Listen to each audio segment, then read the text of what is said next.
So I'm going to briefly introduce the panel because what we really want to do today is have a conversation about teaching and learning in higher education and where the field is going. But we also have 4 amazing panelists who have done terrific research in this area and are leaders in the field in this area, and I want to just briefly introduce them, and then I'm going to let them tell you a little bit about what they are passionate about and the research they do around their passions, and then we'll open it up for questions and conversation, and then we'll also talk about, I think, where the field should go in this area. So Vilma Mesa is actually a member of the Ed Studies faculty in math education. She is also an associate professor of mathematics at the College of Literature, Science, and Arts, and she is an affiliate of the higher ed program, and a good friend. Ann Austin, who is professor at Michigan State, also an associate dean for research at Michigan State, and has rotated through the NSF, bless your soul. Your stay was almost as long as mine. Karen Inkelas, associate professor at the University of Virginia. Karen, you had a position at Castle for a while? Yes, I still do. You still do? It's not on your bio. That was because I buried it like way back. You didn't tell people what Castle stands for. The Center for Advanced Study of Teaching and Learning in Higher Education. So it's actually Castle's K-12, which I call the mothership. I'm glad you picked that. And Anna Neumann from Teachers College Columbia, also a graduate. And we have former presidents of ASH, former vice presidents of AERA-J in the room. So this is really a seat panel. Sitting behind the dais and also in front of it. So some of us have gotten very old and we're more hard of hearing. So and I'm going to talk louder. Thank you, Joan. I think you told me that 20 years ago. I'm going to sit down and I'm going to ask Vilma to start, and we'll go down, okay, and then the conversation. And what you want us to address first is the thing that you are passionate about and how your research addresses that. Okay, and then we'll open it. But then we'll have a little conversation about that, and then we'll talk about the field itself and perhaps its future and where you would like to see it go. Does that make sense, Sam? Well, thank you for the organizers for inviting me to this panel. I was telling Lisa that I feel like an interloper because I know the field of higher education tangentially by readings in higher education. I am passionate about teaching in undergraduate settings, mathematics, that's my specialty, and I'm passionate about community colleges. And the reason I am passionate about it is because, as you may know, there are a lot of students who are taking mathematics at community colleges that right now is about half. The latest numbers were 45% of all the undergraduates who are taking math course are at a community college. So that is interesting to me. And when I turned to investigate how higher education was dealing with the issue of success at community colleges, I was very surprised to find that there was a lot of research on failing rates and failing courses and things like that. But the investigations were looking at organizational issues, curriculum issues, and how people pass courses. But there was no investigation on what actually happens in the classroom. And for me, that is an interesting conundrum. Like if that is where people have the everyday experiences, what is happening inside? So I am passionate about understanding the processes of teaching and learning as they happen with community colleges. And the current grants that I have, 2 of them actually investigate these processes in a very micro level. So at this point, one of the grants we're looking at developing an instrument for observing instruction and actually being able to say something about what is that the students are experiencing when they finish. Like if you observe one class, are they really learning mathematics? Or what is the quality of the mathematics that they are learning? And the plan is that we will be using that instrument to develop plans for professional development for faculty.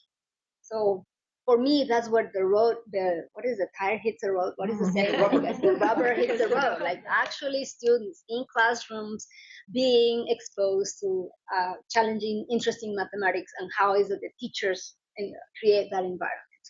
So that the other grant, which is one in which Ann Austin was our program officer, so I don't know, until we started, which I was very sad about, but is looking at not just the instruction, but also what is the sequence, and when students are starting developmental math, how are those experiences going until they complete calculus 2, which is the higher level that you can accomplish in a community college.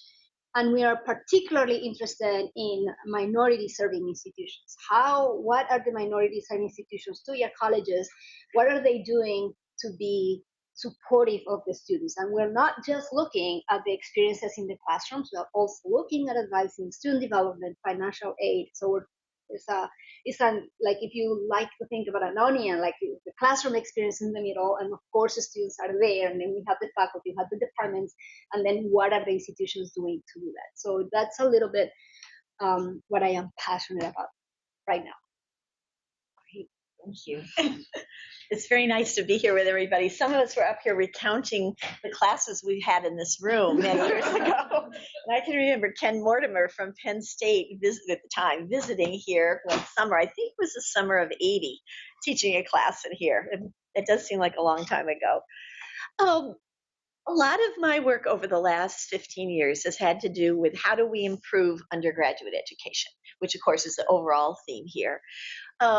As was said, when Lisa was introducing us, I've just spent 2 years, just about 2 years, as a rotator at the National Science Foundation, which was a wonderful experience. And I had the opportunity to interact with colleagues like Vilma and many others and get a sort of bird's eye view of what is happening nationally around projects to enhance undergraduate education. Maybe we'll talk about that later. But my own particular work has especially focused, or a good part of it, on graduate education and how in graduate education we can prepare the next generation of faculty so that they see a responsibility for teaching as part of their role, recognizing that most PhD students across disciplines are very well prepared in their disciplinary area and prepared as researchers, but until fairly recently, and I know the University of Michigan is an exception to what I'm about to say under the leadership of Connie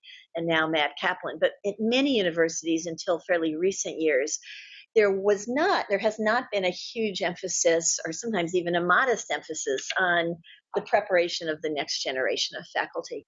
So I have been quite involved as one of the original conceptualizers, and then as one of the leaders of what is called CERTL, the Center for the Integration of Research, Teaching, and Learning. It began about 15 years ago with 3 universities that were committed to figuring out ways to more fully support teaching attention at the doctoral level, and we now have 42 universities across the United States, and lots and lots of doctoral students who are involved in the activities of CERTL. CERTL, on one hand, is a professional development opportunity for doctoral students. The professional development opportunities are framed around the notion that doctoral students can develop habits of thinking and of inquiry about their teaching that might parallel, to some extent, the way in which they learn to think about their research. That is, they learn to ask questions in their research area, they learn what data are and what it means to frame questions, gather data, analyze data, and use the data to advance the scholarly questions in their disciplinary content area. CERTL is organized around the notion that doctoral students might similarly learn to ask questions, gather data about their students' learning and about their own teaching.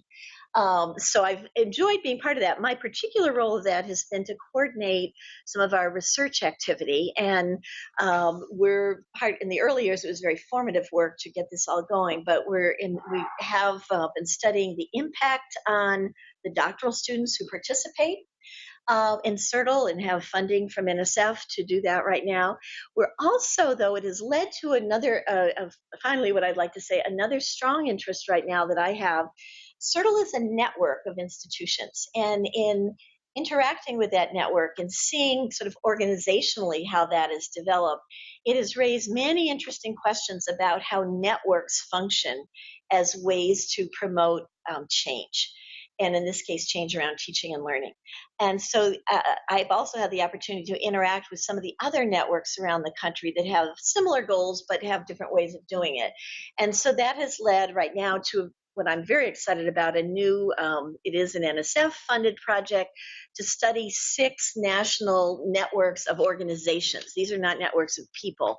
They're networks of organizations that are engaged in, their big goal for each of them is strengthening undergraduate learning. So I'm quite interested. Certainly, it started with my interest in graduate education and how we prepare the future faculty, but that has led right now to quite an interest in the organizational question of how networks foster change, and in this case, change around improving teaching and learning. I'm up. So Anna's right. We were joking about being here, and it feels very wrong and odd for me to be in the front when all my professors are sitting out there. Yeah. It's a little intimidating to stare out at your former professors and start This way, Karen. Yeah,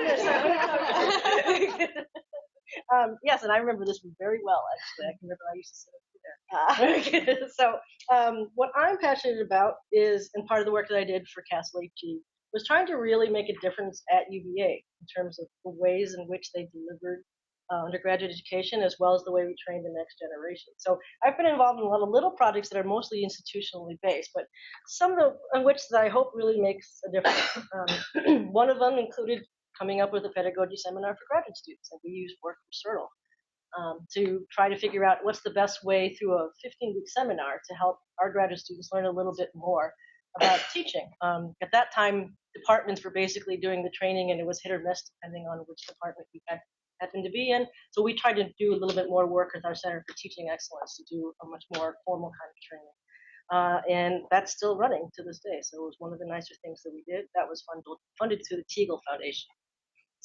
And I also created what's called an observation app. So I learned a lot about how to make apps, which was something I never thought I would do in my career. But the idea for us was, when I first took the position as director of Castle HG, I found it quite, again, awkward to tell professors how to be better teachers. I don't teach their subject area. I've never been in their classroom.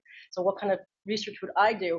And I realized there's very little information about what actually happens inside college classrooms. Oh, yeah. So exactly, when you said that, like, yeah, it's not just math, it's everywhere. So, maybe the first step is just document what happens inside college classrooms before we start telling them what you should be doing. So we work on doing what I call a low inference observation app, which means very little evaluative type of measurement, but it's more just documenting what happens from minute to minute. And we're starting to now use it at the university to see if we can start seeing patterns across disciplines or across certain levels of classes, large versus small, things like that. An even smaller micro project that I'm very proud of is I worked with this great course called Books Behind Bars, which was a Russian literature professor who takes a small group of undergraduates into a local prison and teaches Russian literature alongside with undergraduates and prisoners. And he needed some assessment data, essentially, because it's an extraordinarily expensive program. There's liability involved. And so the university wanted to know, is it worth the money? And so he needed someone to help him do assessment. He's a literature guy, right? And so we helped him come up with some data about what the students are learning. And honestly, that's some of the deepest, most impressive findings I've ever seen in terms of what they learn. And then lately, the 2 projects I've gotten into, which shows you just how crazy life is at UVA, because we try all kinds of weird things, is I work with the Contemplative Sciences Center, which is, they focus on mindfulness. That's things like meditation, yoga, stuff like that. And they're trying to do this with the undergraduates. I know it's no surprise you've heard about how stressed out college students are these days. So they're trying to use mindfulness techniques at UVA to try to help them be a little bit more settled, which then may help them make better informed decisions, which can help them in their classroom. So I've been looking at whether or not these mindful techniques, which are introduced in classrooms, it's not extracurricular, it's inside the classroom, like journaling. Sometimes they even do focused meditation inside the class. Does that make a difference in terms of students' outcomes? And then finally, we just started a very large project looking at the achievement gap, mostly for students of color, but also for women in STEM fields, and how we can reduce it. So it's not just a teaching and learning issue, it's much more than that. But we really are taking a deep dive in terms of first looking at analytics. We've hired one of those great data analyst whizzes who can take mountains of data and find little interesting factoids that we then move into research agendas. So we've noticed that there are some historical or traditional policies that have caused unintentional tracking amongst students of color and women, particularly in the engineering school, but also in, say, chemistry, mathematics. And so we've been trying to work with the advisors and talking about, when you say this and you think you're actually being helpful, this is what happens. Nice. And it's been really kind of good. It's a really sort of one person at a time kind of outcome, but it's meaningful for us to see just how much the difference is just in terms of how we advise advisors and what we can do. And the last thing I wanted to say is one thing I'm really passionate about that I did on a panel with Anna a few years ago at ASH is it struck me because I was the teaching and learning person for AERJ, I think it was like 2013, 2014, and there were no proposals on teaching and learning that year. There were stuff on faculty, which was the same division, but there were no proposals teaching and learning. So then I looked at, I think it was 2012 to 14, ASH programs, and there were about 15 to 20 papers total on teaching and learning. Contrast that with 150 papers in the students division. And I just thought, why is it that our field doesn't look at teaching and learning? We're actually in a really good position to do so because we look across higher ed instead of in specific disciplines. And that part I would still like to keep working on today. How can we encourage more people to study teaching? What could be more important, really, right?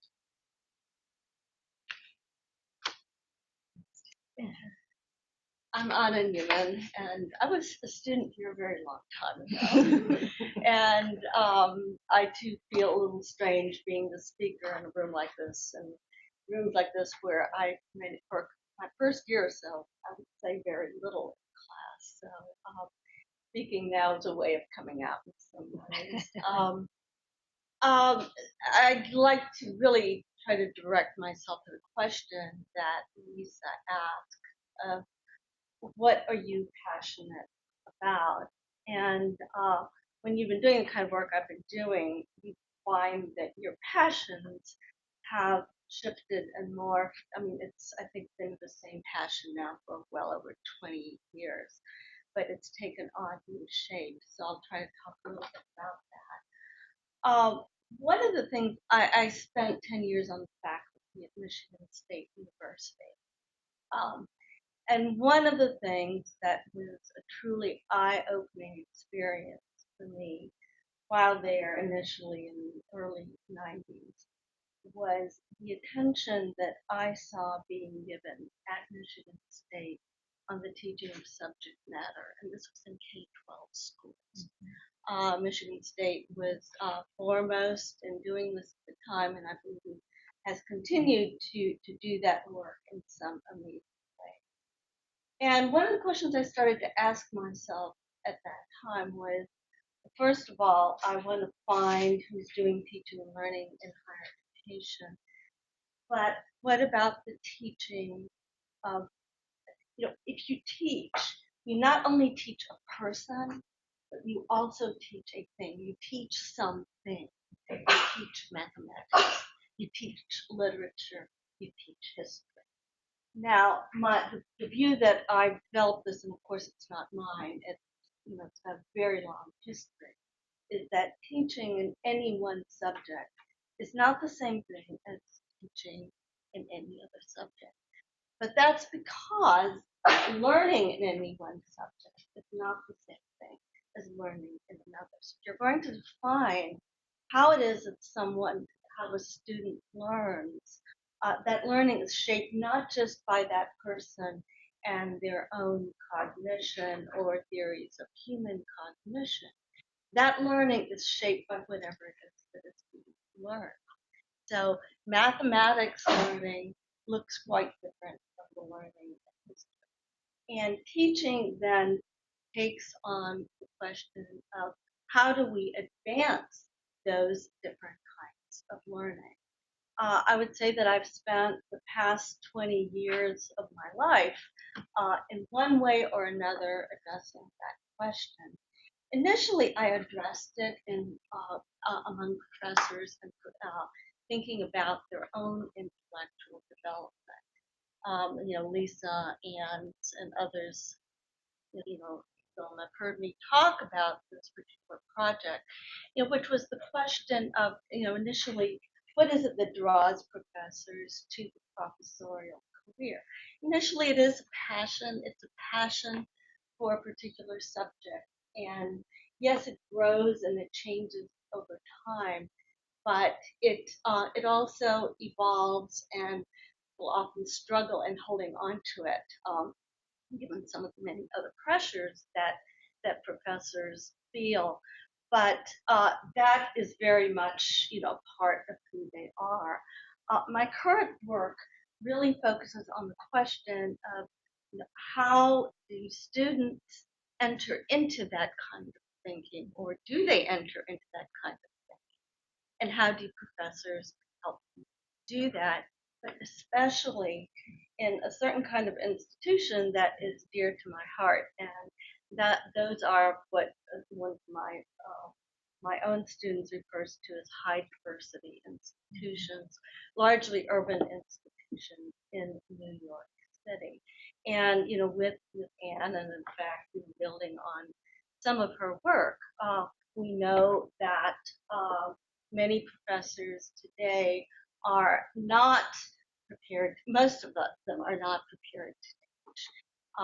And if they get preparation to teach, it's usually in general ways, but rarely are they taught to think about their particular areas of study, their subject matters, their disciplines, in the sorts of ways that I very briefly tried to introduce, a few minutes ago, which is the view that I was introduced to at Michigan State University.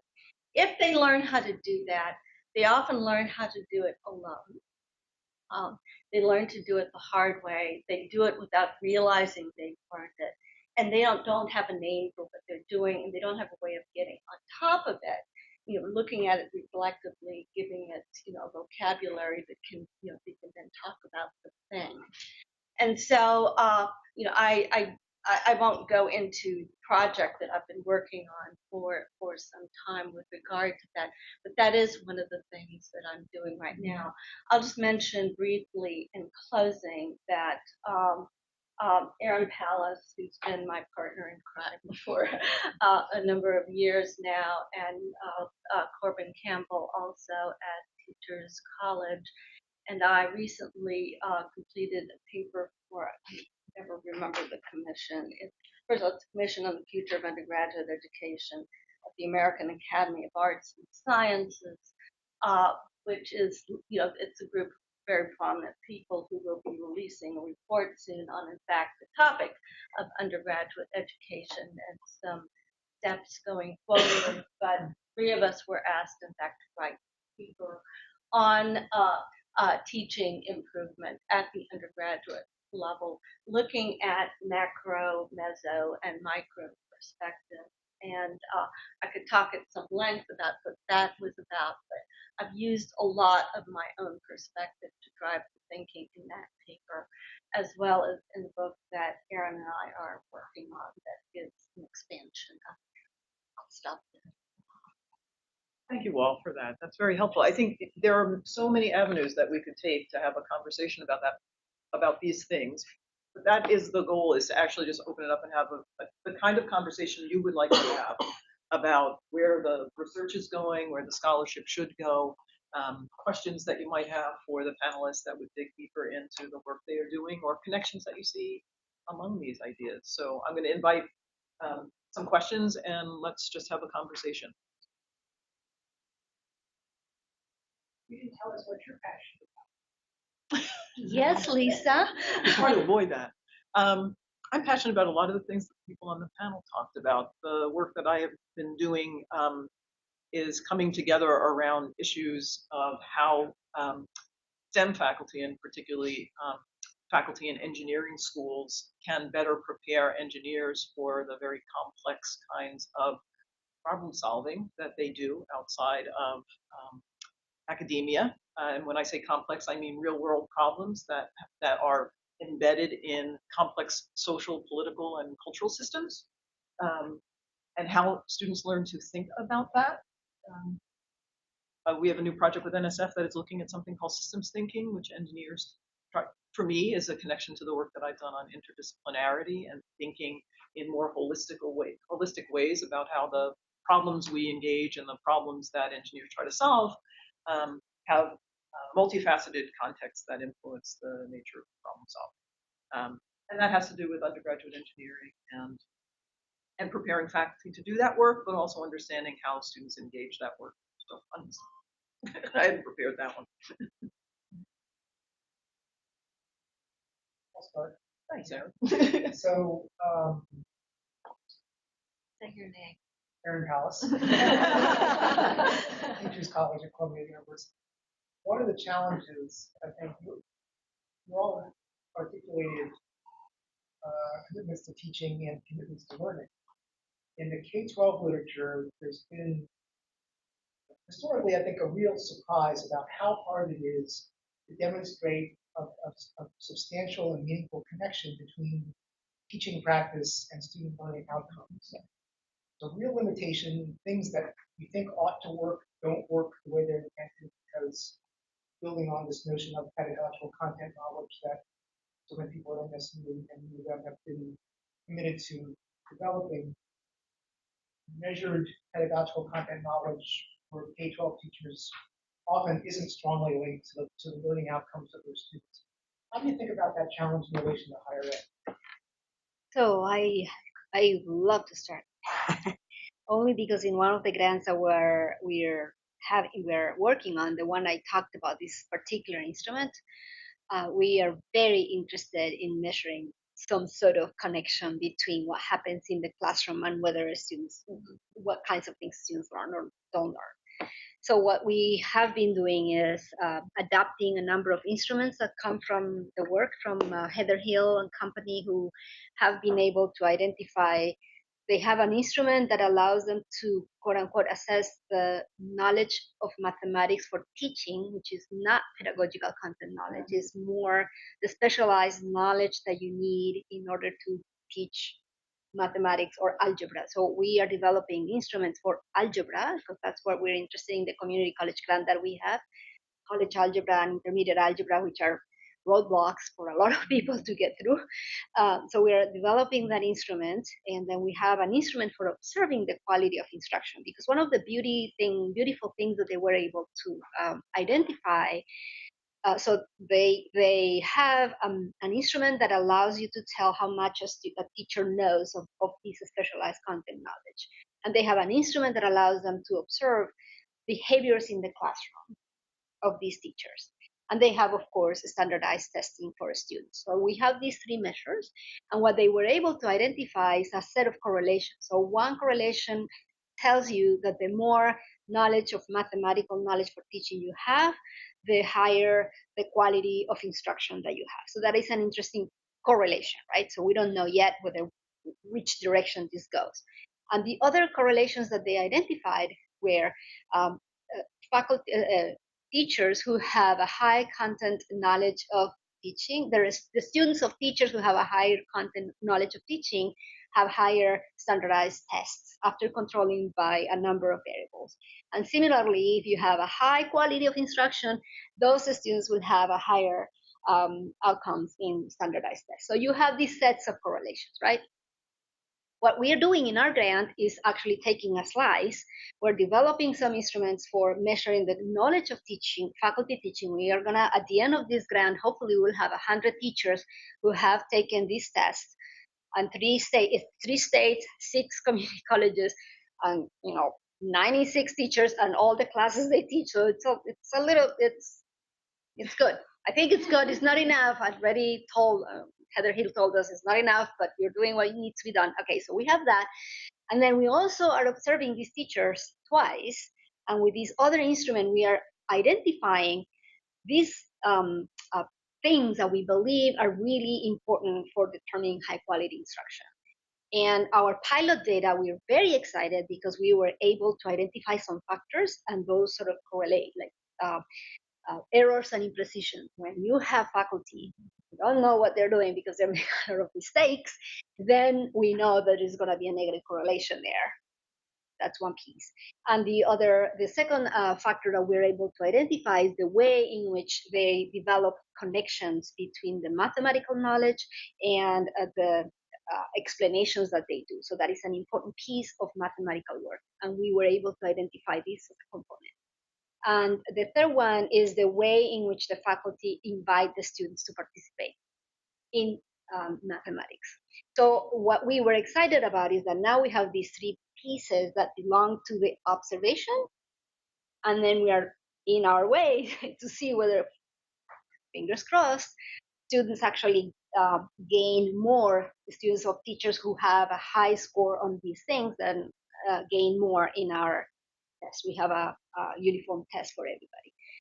So yes, it is very hard to test the connection between what happens in the classroom and who the instructors are and what students learn.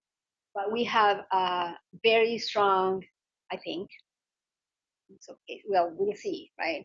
Uh, Literature that supports the idea that when students are exposed to higher challenging mathematics, they will learn. So we are hoping that we will be able to identify that.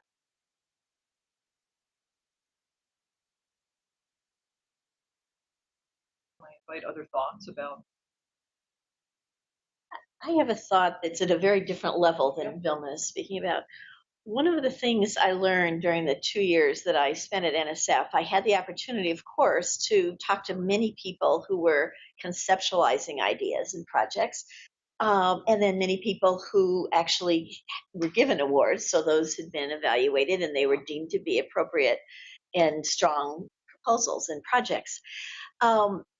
So Vilma was talking very much at the detail of the classroom and the learning and the specific outcomes. One of my observations is more at an organizational level, maybe, or it's just at a different level than you're speaking of. One of my observations when I was at NSF is that even the conversation for many people around, that is, for many faculty members who are talking about their classes, that there's still a ways to go before there's a thorough understanding of the importance of thinking about learning outcomes and thinking about classroom practice as connected. So I had a lot of occasions, I would say, to talk to people who came to visit with ideas and were interested to speak with people at NSF.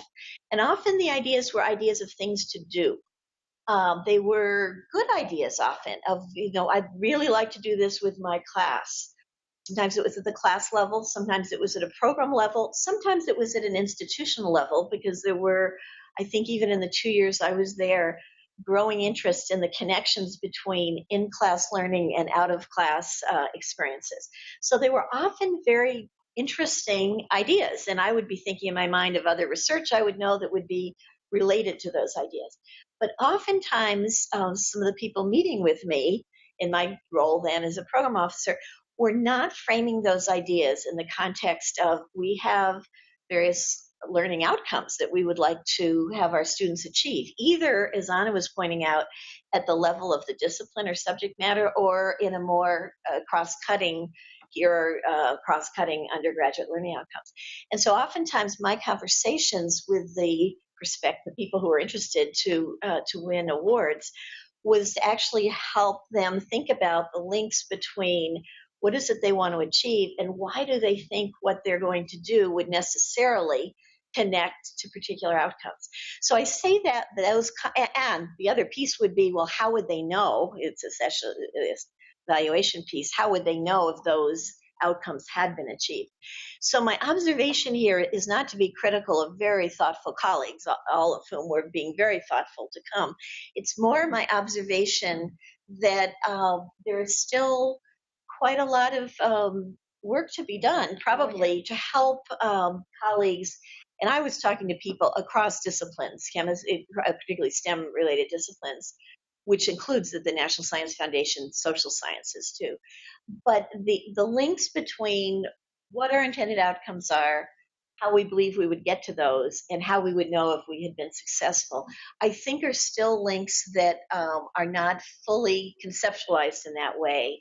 despite the efforts of several people in this room, like Joan and Lisa and Connie and many others who have written about this and helped us see those connections. So clearly this is at a different level than Vilma's addressing, but I actually think there is more work to be done to make these kinds of connections. I would like to say one other thing. Having said that, it is also the case, though, over the couple years that I was there, and in talking with some of the senior people who've been there for many years, there actually, I think, is a lot of progress happening in this area. The language of how to talk about teaching and learning, I think, is developing in good ways. The understanding that really talking about intended learning outcomes would be a good starting place, I actually think is developing in many ways. And related to Anna's question, one of the things I found quite exciting is that there's quite a lot of work in what's often called now the deeper fields, discipline-based education research. And these are, we have a growing number of colleagues, and growing every year right now because there's people getting PhDs in fields that are specifically in deeper, which is, for example, biology education, chemistry education, engineering. Lois is here, has done a lot of work, as has Lisa, in engineering education. So in those fields, there are quite a number of people, not huge yet, but growing across the country, who do have the language, who have the concepts of what we're talking about, and who are working in very discipline-specific ways right now. And some of them are on this very campus right here, Vilma and other colleagues who are doing some terrific work. So even as I'm offering, I guess, a critique of where we are, even in the couple of years I was at NSF, I could see in this sort of bird's eye view you get lots of progress nationally.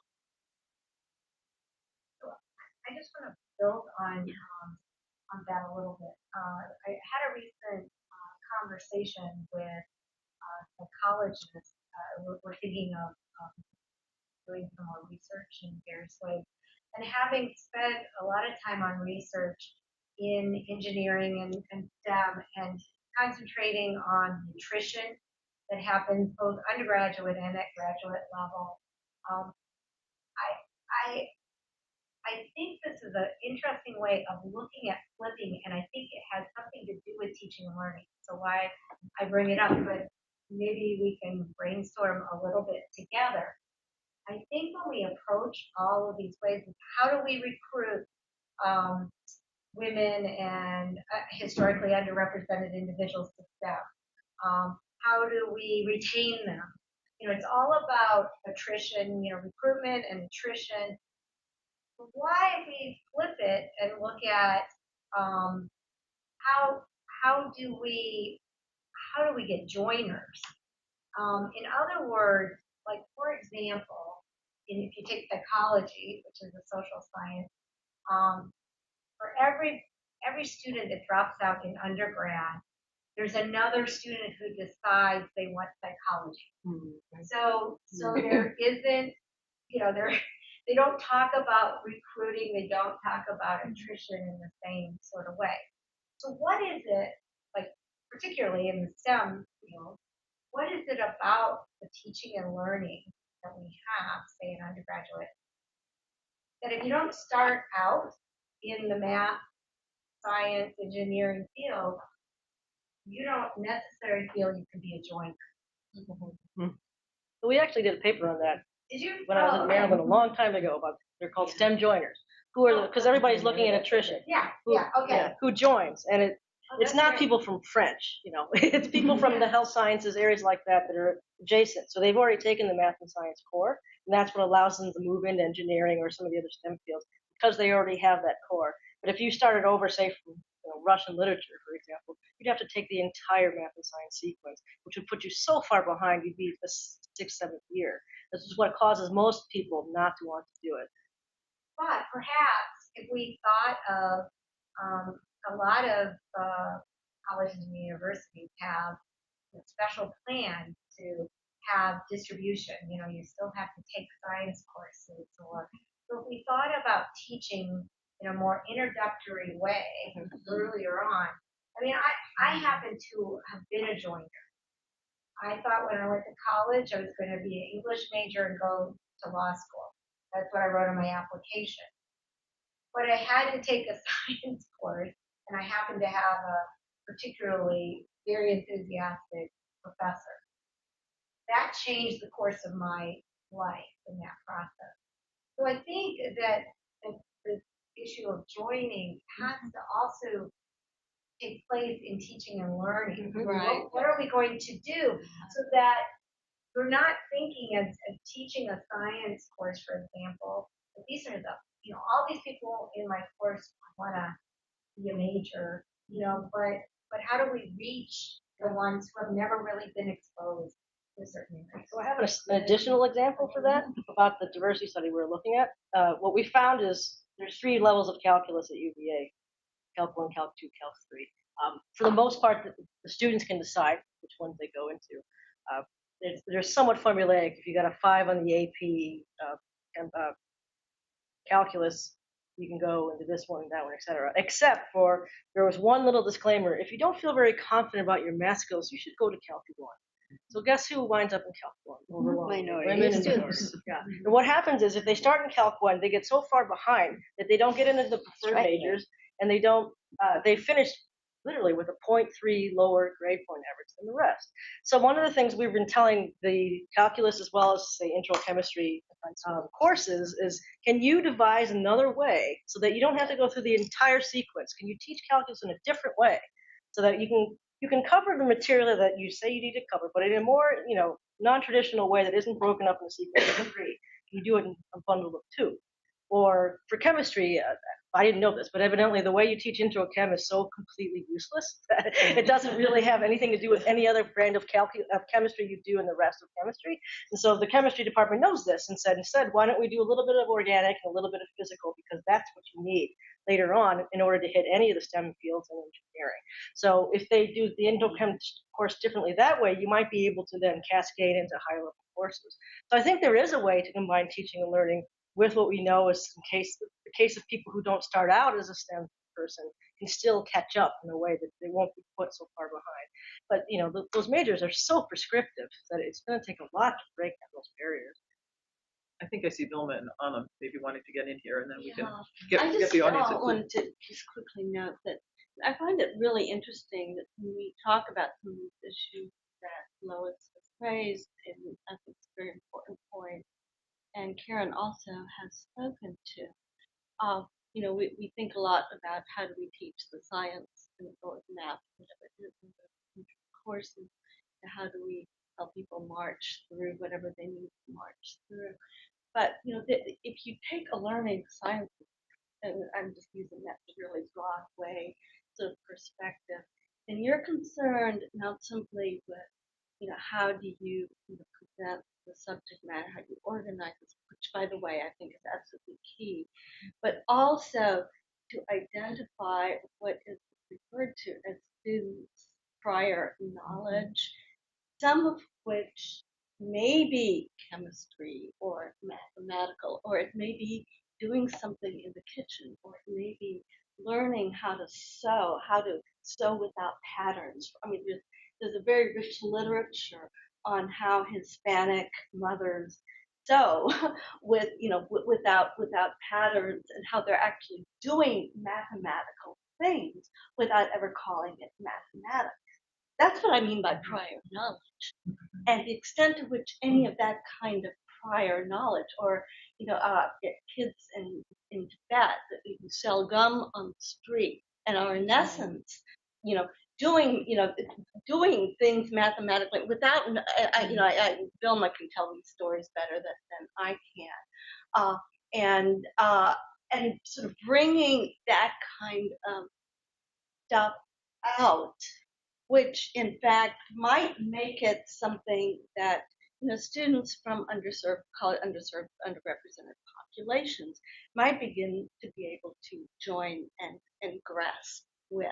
Again, this is partly a question of what we think learning is, and how to define learning, and how to think about it, and then how to think about helping students move some of what they already know into what we might call a disciplinary language. Now, I'm oversimplifying a heck of a lot, and I'm not remembering all the details that I've read in recent years, but that's as close as I can get to it in 1 minute.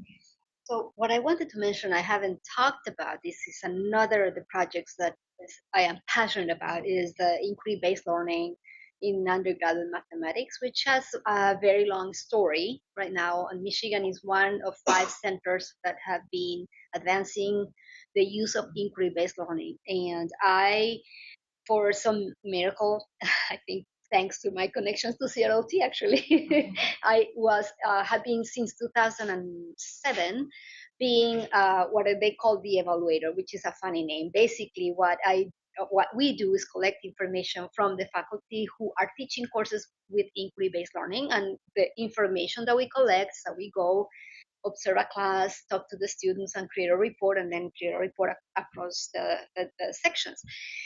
Since that time, it has grown from 7 sections a year to 57. So there are 57 courses in any given year that are using an inquiry-based learning course, and that is for cryptology. Well, we don't do the calculus, which already is an inquiry-based learning, according to our definition, which we have a very particular definition of inquiry-based learning. But what is very interesting about this model that is used here in Michigan is that the instructors are responsible for providing questions to the students that are not on the textbook. And the students have to come and learn how to work in groups and learn to answer these questions on their own. And it's very unsettling for the faculty, and it's very unsettling for the students. What we have found, however, is in our evaluations, which we don't call them evaluations, is really a feedback. The students really appreciate both that they are working in groups and that they are not given the answers. So that is for a lot of faculty is eye-opening, saying, oh, they don't want me to be the fountain of knowledge. They really want to learn. And the other thing that is very interesting about this process is that the faculty understand their role and then understand why it is important to focus on student learning and why is that they're not understanding, and why is this problem that I asked that it was so easy, nobody could make any headway. And it has invigorated and put a very different spin on how they thought about it. One of the beauty of the Michigan model, because the other centers, one is in Harvard, another is in Chicago, Santa Barbara, and Texas in Austin. So there's the 5 centers. What is very interesting about the model in Michigan is that we have a mentorship plan. So a postdoc who has experience comes and teaches a course, and then another postdoc comes as a first time and pairs up with that person. The following term they switch and they teach another class together, and that is the mentoring process. And somebody, I think, Ken, you were saying it's just one person at a time, but over a lifetime, how many people are you going to be reaching? And what we hear over and over again from the faculties, I will never be able to go back to be just on the board because I have no idea I understand things, but I have no idea what my students are thinking. So even though they recognize, for example, that they won't be able to cover all the topics, that they won't be able to reach everything, they have found some sort of understanding that this is more valuable for the students. And what has been implicitly we have been accomplishing little by little is like 3 years ago, the department decided that all the sections for math or linear algebra for their math majors, which is taken by a lot of people, it's about 400 each year, were going to be taught this way. And that was, I have a paper under review, and I love it. It's like all these things happen. Sorry.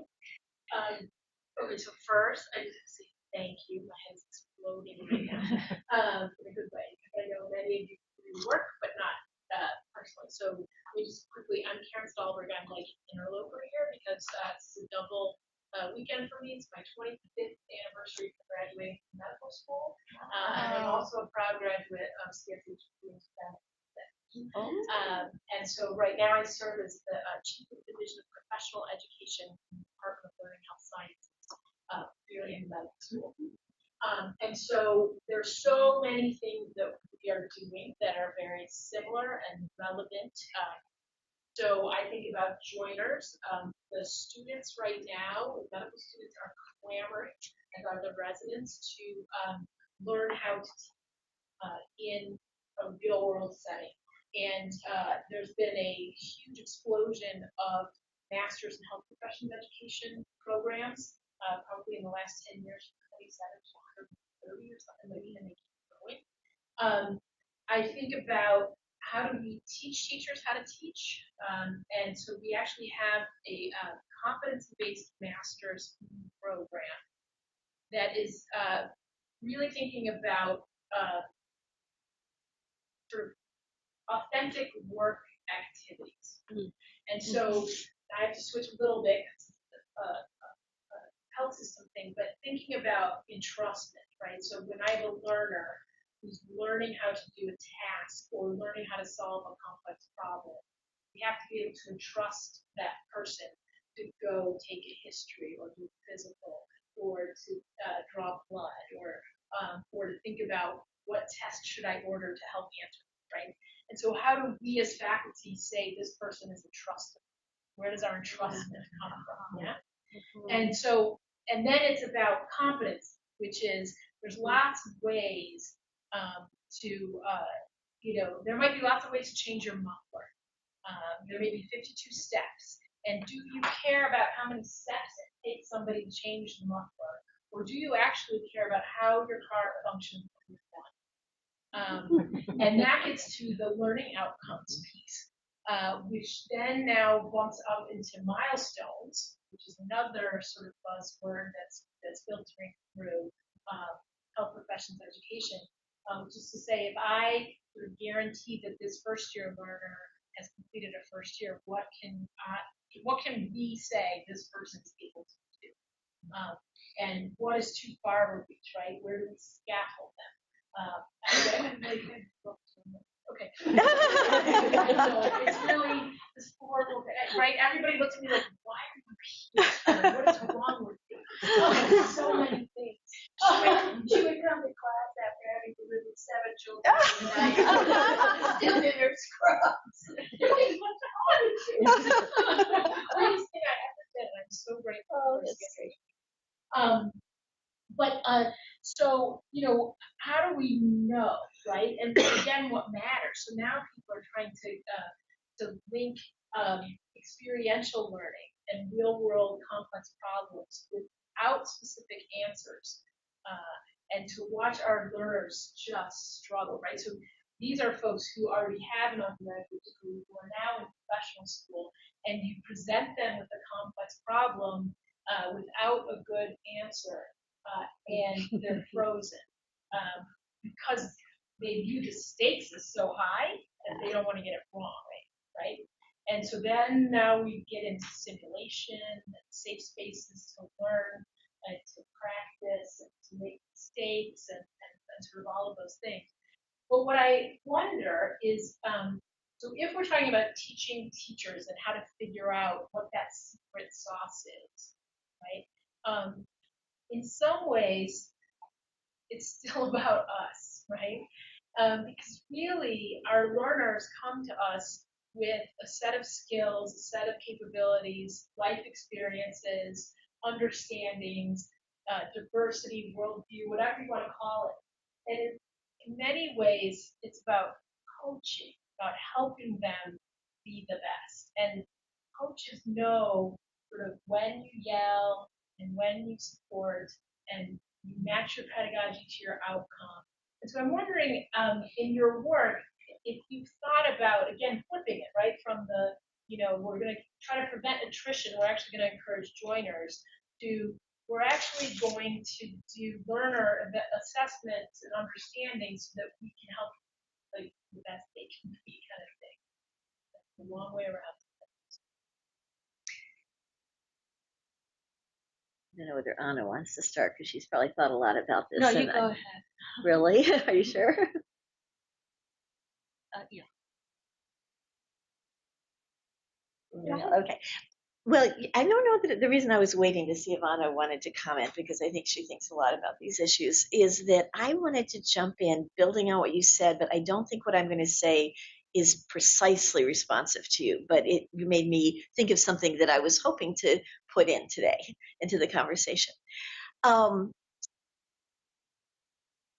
probably now 5 or 6 years ago, the National Academies of Science, their board on science education, had a commission, probably very similar to the one that Anna and Aaron have just written a paper for a different organization, to look at undergraduate learning, particularly in the STEM fields.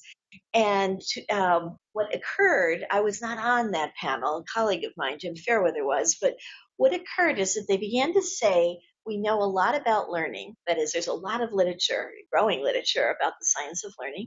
We know a lot about various approaches to teaching. Much has been studied about that. And so then they began to they got to a point apparently where they said, well, gosh, we know everything. We know how people learn. We know how we should teach. And then Jim Fairweather apparently said to them, well, it's a little more complicated than that, though, because it's not happening exactly that way. So they called me up and asked if I would write a commissioned paper. And literally what I was asked is, could you please answer the question, why won't faculty just change and teach the way they should? That's how it was framed. I'm really not exaggerating on that. And I said, well, I thought about it. I said, yes, I will write that, because what I wanted to do and what I did do is write a paper that they wanted it pretty short. It was 15 pages that had to do, I mean, yeah, they wanted it short, but it had to have a point. And my point was, the point I wanted to make was that this, I thought, is really an organizational change problem. This is, and that to understand why faculty do what they do or don't do, one has to be thinking more organizationally about factors that affect faculty members, and as you said, who the students are, what the context is, what the contradictory pressures might be for why people might not teach in a particular way. And I got very interested in how could we start to think about improving teaching and learning in line with what we know about learning and increasingly know about teaching. I got interested in how we could think about that as an organizational change problem as compared to an individual problem of the teacher or of the student who might not be succeeding. And the interesting part is, as I started to write a little bit about that and talk to people about it's actually what was the path where I ended up at NSF, because they wanted somebody there thinking with them in the Division of Undergraduate Education, where they're trying to improve undergraduate education. They wanted to think organizationally, because the funding now as compared to, say, 10 years ago at the National Science Foundation to improve undergraduate education is all framed around organizational change and the multiple factors that you have to think about. So your question wasn't precisely that. Your question was really grappling with how do we think about the multiple, as I heard it, the multiple ways we might support student learning. And you were saying, might it be a good idea for the faculty member to think about, as I heard it, what they bring to it too and their role. And I wanted to expand that a little bit more. I actually think at the broader level, we need to be asking questions about certainly at what I would call different levels of the organization. What are the characteristics of the student and of the faculty member? What about the classroom or the subject specific, as Anna would say, environment or discipline specific environment? What about that disciplinary culture, the institutional culture, and even kind of the broader context nationally and internationally within which is this all occurs? Right. And with experiential. So we've reconfigured our medical school curriculum. So traditionally it was 2+2, 2 years of science, 2 years of clinical. We spent the last long time condensing to say what are the critical elements you need the first 18 months of basic science that apply. So the reason I couldn't jump in right away is that this is such a big, it's another question that's got so many sides to it that it's hard to know exactly where to enter it. And I'm glad Anne jumped in on the organizational responses, which I think makes sense. I'm going to jump right to people who do the teaching, though there are probably a dozen other entryways here.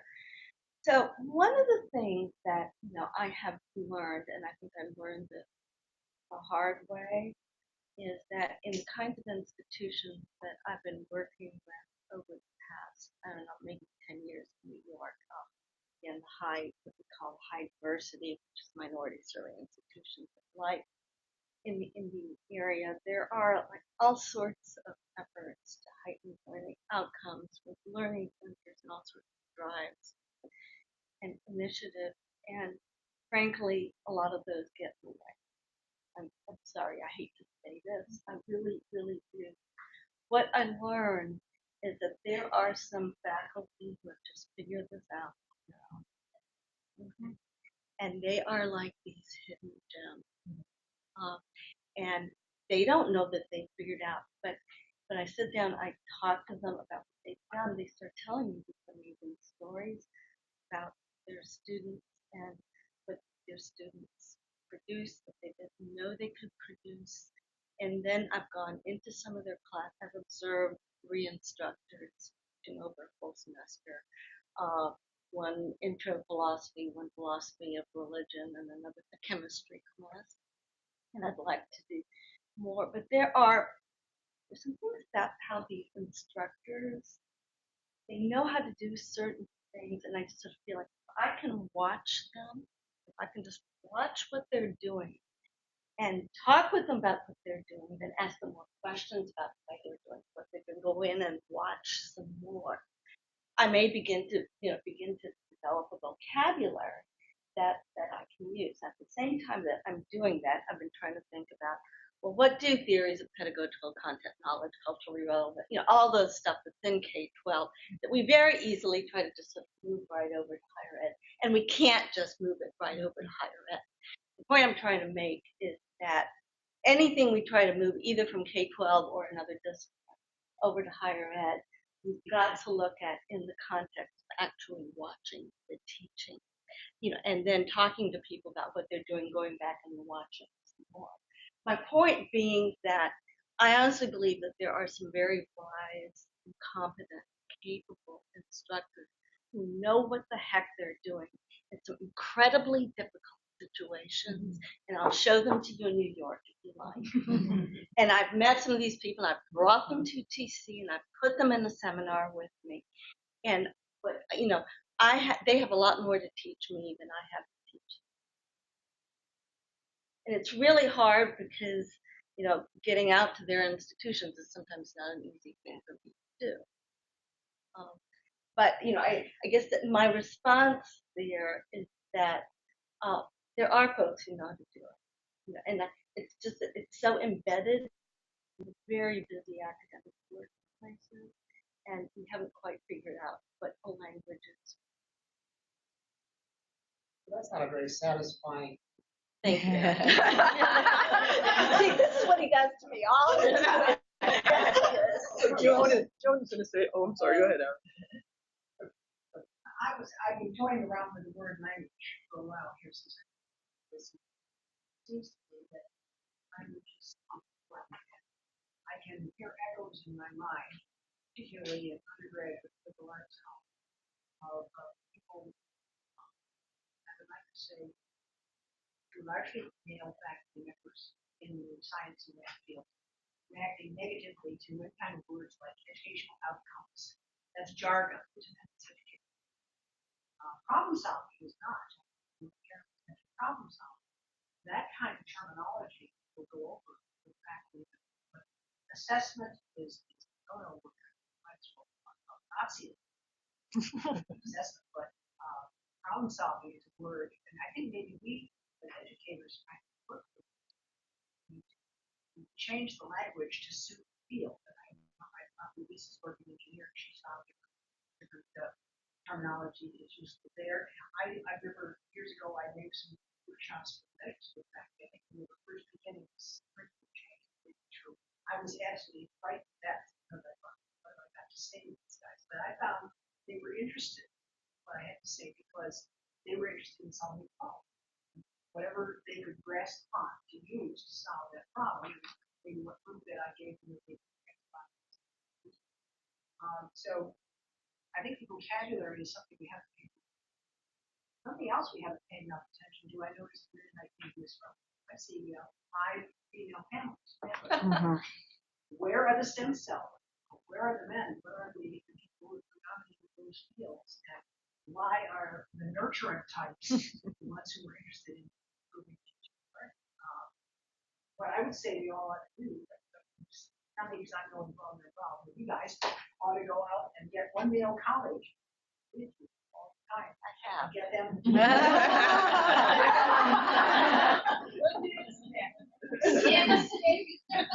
I'm not saying you have to marry a white man. But I think you can just go to your male colleagues working with you. If you don't already have one, to work with those skills. The worst resistance I've heard to any kind of educational change is not in STEM fields, it's in liberal arts fields. It's the philosophers who know everything, and even the psychologists who know a great deal, but they do not want anybody looking in on them and seeing what they're doing or measuring their outcomes. Can I want to use Joan's comments and the conversation here to just as a jumping off point because we have about 15 minutes left. And I think that the conversation that I've been hearing about how to look within the disciplines and how to think carefully about what's being taught, as well as who is being taught and how it is being taught, and the comments that Joan just made about why other people are not looking at this. I actually think there are lots of men in the STEM fields who are interested in this, but they are. Well, I think that gets us to this question I think that came up early about like, what is our role as scholars of higher education vis-a-vis the new DBR, the new discipline-based education research group?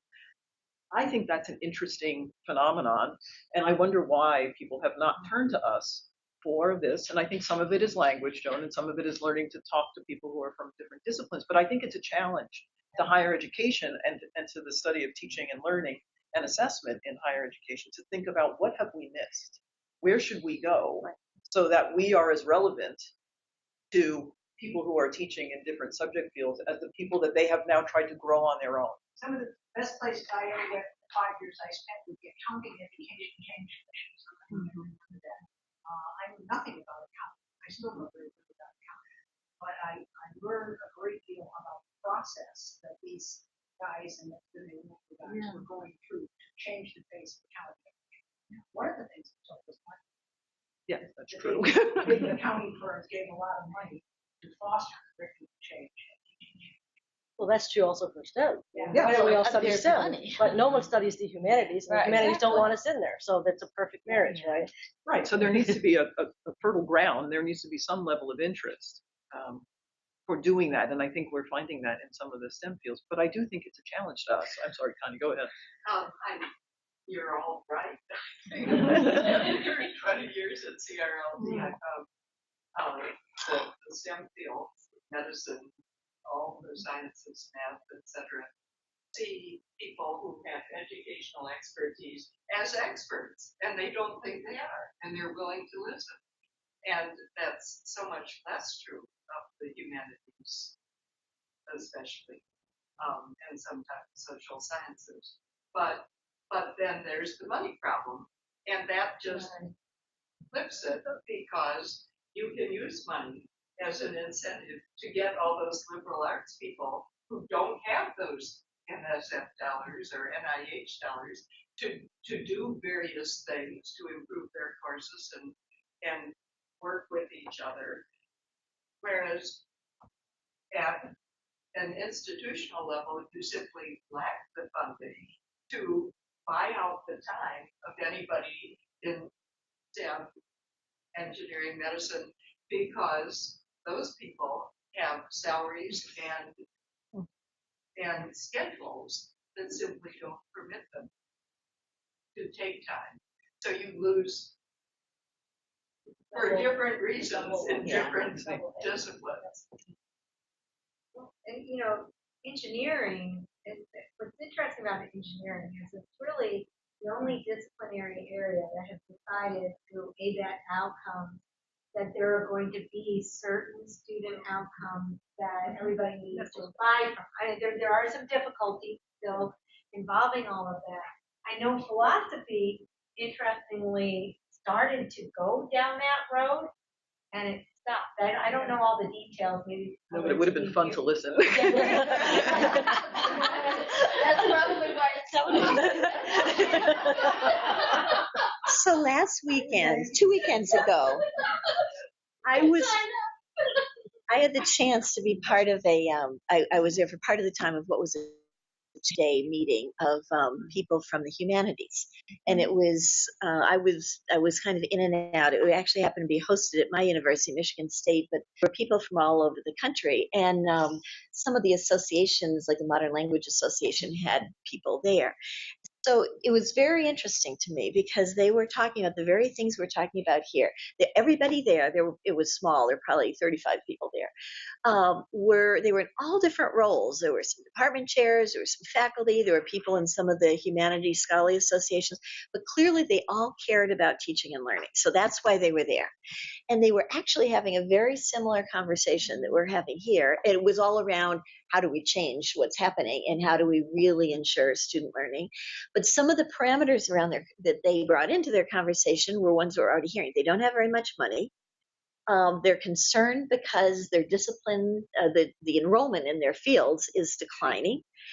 So they have to think about that. On the other hand, that emerged as a reason that they were talking about these issues, is because they're trying to figure out how do they teach in ways that help students see how would they learn, use a history or an English degree or a American Studies degree, something like that.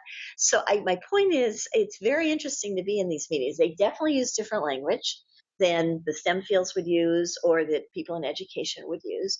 But the intentions and the passion for what they want to do is very much there.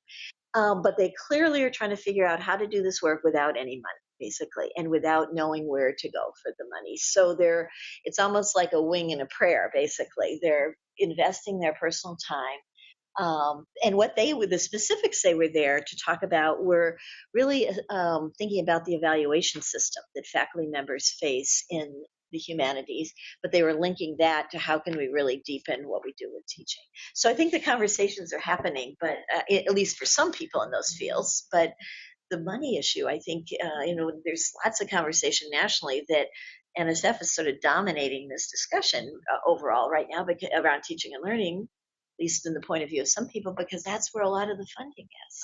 So, remember, and how do you do this? It used to be CRLT, business school had their center for teaching, medical school had their center for teaching, they public health had one for teaching. Engineering. And dentistry had Kellogg Center that was huge for teaching and learning.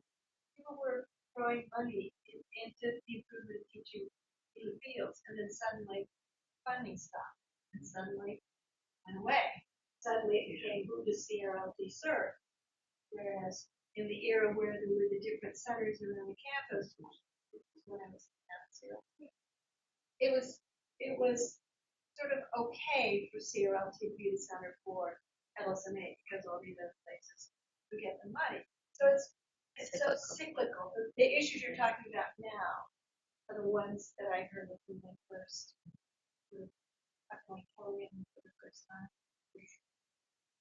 Well, one of the things that I wanted to mention is, so Lisa made a comment in passing about why the higher education is not being invited to these conversations. And one of the things that I struggle with a lot of the literature in higher education is the lack of attention to disciplinary knowledge. You mentioned that.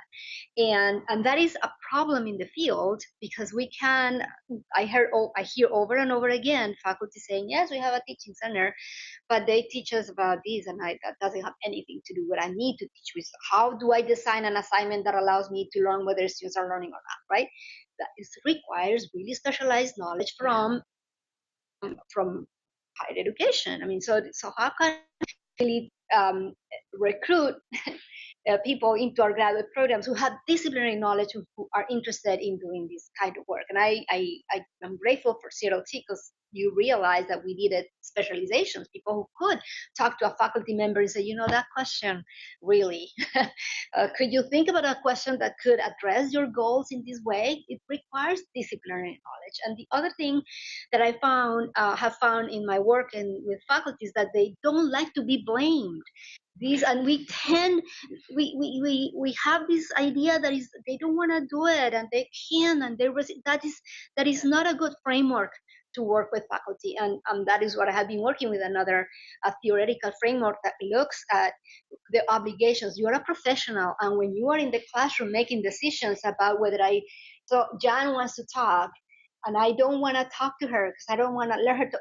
The faculty has a pretty good reason for not doing it. It's not because he's mean or bad or she doesn't. He has an agenda to curriculum to cover, or he has only 5 minutes left. I mean, there are so many, actually what we call 4 professional obligations towards Jan, towards the class, towards the discipline, and towards the institution. And all of these are playing a role every time at any moment in the decision. So when I work with faculty, I make them realize, yes, of course, you didn't ask Aaron to participate because you were in the middle. That is okay. Tomorrow you may be able to do something. So if we stop blaming, trying to blame them, it might be another way in which you can be invited into the conversation. I don't know, at least my. I don't think that there's a real contradiction. I think you're saying this, Vilma, on the one hand between the disciplinary educational specialists and on the other hand between the teaching center that is covering 18 schools and colleges, because the job of the teaching center is to find those people in each discipline who are the experts, right, and to fund them and promote them and give them networks to use and to help them have programs in their own units where they can have the stature of being the presenter and talking about what they do well in the classroom. And the individual departments or schools and colleges may do that, but so often they don't, because teaching and learning falls off the table. And so having people who have some funding and have some publicity available and have rooms to have programs and connect people is really critical at an institution this size. So joiners, again, right? Carrots. So very big in medical schools now are academies of educators. And so it's either a competitive thing or you have a lapel pin, you get some sort of, Tom Sawyer, come paint my fence, this is so great kind of thing. And that's my motto. But the other piece is, I always joke that I'm a translator because I speak edu-speak, and I also have disciplinary sort of validation, right? Yeah. And credibility, right? And so I think that the language is really important. So the one aha moment I had was around situated learning or legitimate vertical participation. And so I learned about it here from a Taylor's point of view, right? But really what that is short white coat. And you don't get to Long on people, right, until you've taken out the sutures. And so to have those people who can bridge and to point out the best practices. So we actually have faculty. We have a basic science faculty member who goes and watches a clinical faculty member, so that the content is divorced. I know that that's like an acronym, but the content is divorced because the basic scientist feels completely inept in a clinical environment and vice versa. Really what they're watching for is pedagogy, the way questions are being asked, how learners are being supported, how you have multiple levels of learners in the same place, in the same space, and using validated instruments to support one another around teaching. And then again, the carrot there that Joe Colas has come up with is you engage in these peer-to-peer observations, and we're going to put a little nice note in your, the dean will write you a note for your educator's portfolio, which will then have cachet as that's yet another point of the realm for promotion and entry. Yeah. But this leads me to ask a question. When I hear you talk now about these people who are bridging, I hear a distinction between being a clinical specialist and having that kind of expertise, and someone who understands the nature of knowing and knowledge and can go back. For their practice. So there's a difference. So some people are practitioners, right? Teacher practice versus Right, it scientists. sounds, but what I was thinking about when you were talking, I was thinking back to your ASH address. And I remember, I think you were saying how in some ways you had to become a philosopher, you had to go back and learn philosophy all over. In order to watch a philosophy class. Exactly. And so I wonder if there's a way to raise the level of abstraction. We can't all, those of us interested in teaching, go back and become, I'm not going to become a physician that I know of in this lifetime, but that we know the nature of knowledge, the nature of knowing the people who are going to create that knowledge and use it. Okay, this is a really, really interesting question, and I'm scared to answer it, but it's a tough question because I don't know. To me, it's well, yeah, we got to do it, but no, we can't do it. And I mean, I really do believe so much of this is discipline specific. That said, I actually don't think that people like me or you or anyone else should stay out of it. So the question then becomes, can you devise some other strategy for, working on stuff that you yourself are not an expert in? And, I do think that's something that Joan raised a little while ago, which is, potentially, teaming up with someone in mathematics or in the sciences or in accounting or, in whatever, which is, something Deborah Ball started doing years and years ago with mathematics and did some really beautiful things in terms of, helping Hyman Bass think from sort of a teacher perspective, but, also deepening her own knowledge of mathematics. That's, one potential approach. Another approach that, I myself have been sort of experimenting with is, and again, this is at, the level of intro courses, is bringing together faculty members who are in, disciplinarians, but they're teaching, basic English, basic philosophy, basic chemistry, basic biology.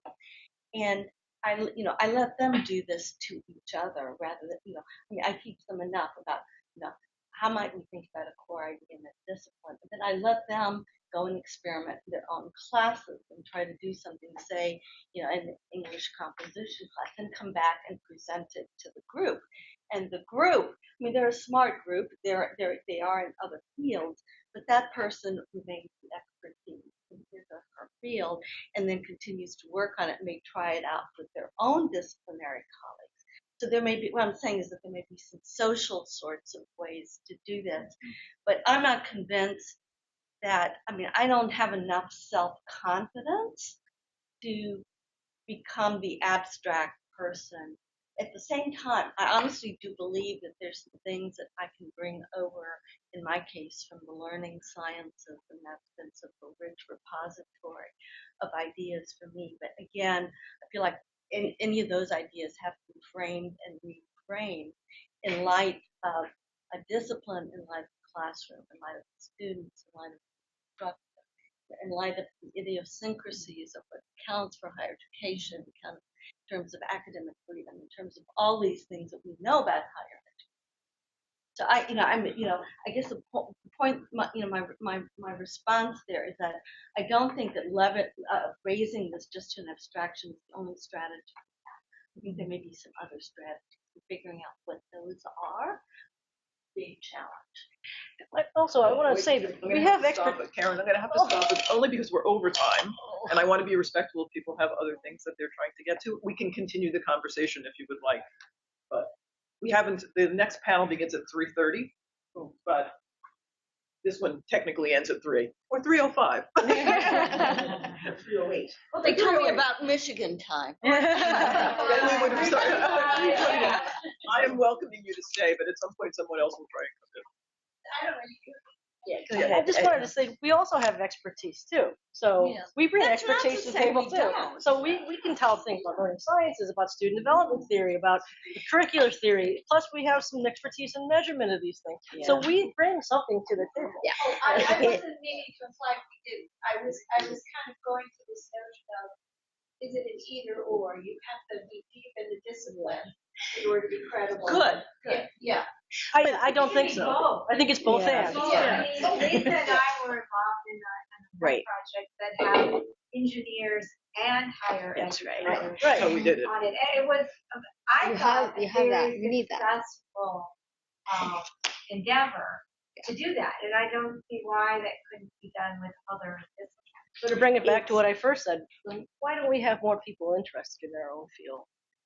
Because we need more bodies to have these conversations with disciplinary experts for this to happen. Well, it's became director of the Senate. Connie and I went to POT, and we said, if we were to design a doctoral program for people who are going to direct these centers, what expertise would they tell us? Give us the oh my gosh. Was there any consensus? No, and I think I'm really, as Vilma knows very well, having an apprenticeship in each institution is different, each center is different, and the role of each consultant is different. So I think the CSHP degree right now is very helpful for students who want to go into faculty development, but I think it is not sufficient. It was very interesting. But I think that's part of the answer to Karen's question. I think part of the answer is that our programs do not have the level of educational detail about teaching and learning. That's And- very true. And so it's a curriculum issue for all of us, and we still get lots of students who are interested in academic and student affairs, but we don't have necessarily But are the you talking breadth. about the culture of ASH also? And the culture Yeah, that's part of Yeah, it. that's Yeah. probably That's true. part of it. Because that's required. That's true. You just But- even look when the papers are accepted, Yeah. when they're presented, Right. the last papers on the last day. Yeah, Yes. that's There's true. also the issue of time. I mean, we're talking about discipline specific. I mean, I've been now working with people in the STEM world for 15 years, and that took a long time to have credibility there. And when Joan was saying have a partner, my key partner is a physicist at Wisconsin, who's now the director of the Wisconsin Center for Education Research. He's a physicist and astronomer. But I can tell you, some of you know me and know I'm reputed to be a pretty nice person. This was a hard collaboration in the early years because we talked different languages. There were all sorts of things that had to, over time, sort of get worked out. And so I think Anna was suggesting this too, putting in the time. I think it's hard to jump in and out of disciplines. Lois and Lisa have put in a lot of time on engineering education and have credibility there. One of my greatest moments at NSF was about a year into it. There was a conversation that had to do with a disciplinary issue, and I was demurring and saying, this is really, you folks in this discipline need to think about this. And they said, oh, but we want to hear what you think because you're one of us now. I thought that was that was a major, major point. And I called my husband. I said, this was about 12 years of being earned to get to that point. Literally. So I think, though, it's not only our programs, our academic programs, and I think important comments were made about that, or our ASH or AERA. It's who CRLT is organized, as I've understood it over the years, in that you have people who understand faculty development and teaching and learning, but also who have disciplinary knowledge and credibility. That's right. And that takes, it's hard to do. Yeah. You can't with everything. And an important point, I loved your comments about institutional change and the importance of organization. something really good about the CSHP degree is that it's not focusing just on teaching and learning, because you can't possibly succeed in faculty development if you focus just on teaching and learning. It's so much more. That's right. That's something. Yeah. I agree with that. I'm just commenting more broadly about it. And one way that I sort of frame it for folks is that this is a science, right? It's a basic science. And so it's meant to be exploratory and disruptive and innovative. And that we have folks who do the work of teaching. Some of them will have exposure, some of them will be immersed, and others will become masters. And so if you look at it from a team science perspective, which is that, you have to have a micro, so if we think about, the president's precision medicine focus now, you need a geneticist, you need somebody who can run the assays, you need a mathematician who can pull all the data and put it all together. And so I think one of the ways to say this has value is to identify as an expert in education, in higher education affairs, right, all of it, so that then when you go to a specific context, then you are the teaching expert, and in many ways, you learn. I mean, you learn from each other, right? So honestly, that's why I continue to say the best thing I ever did was come to CSHP, because it switched my lens, so that I wasn't embedded in the day-to-day work, but I really could take that metacognitive step back and say, okay, when we're working in a space that action-based activity that is collaborative, that has adults, what am I trying to achieve? And if I'm trying to teach somebody, like if I'm trying to teach somebody how to deliver a baby, I can show you a movie about it. But really, we have to sort of get hands-on, and we need simulation, and we need other things. If we're trying to teach decision making, we need to think about cognitive science and not letting people have premature closure or ascertainment bias, or so that they can keep their differentials wide open. And so, whenever I'm with a group like this, I always hear the connections. I think because I can speak both languages, and so when you partner with somebody who has that content expertise in higher ed and in the domain, it's like more. If that makes sense. Thank you. Thank the panelists. Thank you all for the hard questions. Thank you, Lisa. Thank you. Thanks Got for this out at the end. coordinating us.